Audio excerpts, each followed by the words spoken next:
सध्या अर्थसंकल्पीय अधिवेशन सुरू आहे। या दरम्यान सभागृहात वसमत विधानसभा मतदारसंघाचे आमदार चंद्रकांत उर्फ राजू भैया नवघरे यांनी 12 मार्च रोजी यशवंत दिन म्हणून साजरा करण्यात यावा अशी मागणी केली।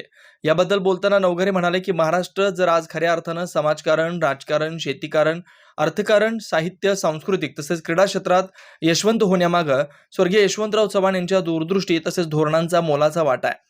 त्यामुळे स्वर्गीय यशवंतराव चव्हाण यांच्या कार्यकर्तृत्वाचा सन्मान व्हावा म्हणून दिनांक 12 मार्च रोजी साजरी होणाऱ्या यशवंतराव चव्हाण यांच्या जयंतीनिमित्त हा दिन संपूर्ण राज्यभर यशवंत दिन म्हणून साजरा करण्यात यावा अशी मागणी सभागृहात वसमत विधानसभा मतदारसंघाचे आमदार चंद्रकांत उर्फ राजू भैया नवघरे यांनी केली आहे। पाहूयात। सन्माननीय सदस्य नवघरे।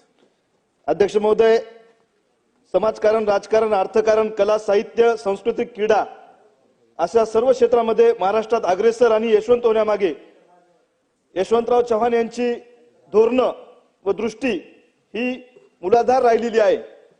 यशवंतराव चव्हाण यांच्या कार्यकर्तृत्वाचा सन्मान म्हणून त्यांचा 12 मार्च म्हणजे उद्या जयंती दिन आहे आणि हा महाराष्ट्र शासनाच्या वतीने संपूर्ण राज्यभर यशवंत दिन म्हणून साजरा व्हावा अशी मी अध्यक्ष महोदय आपल्या मार्फत विनंती करतो।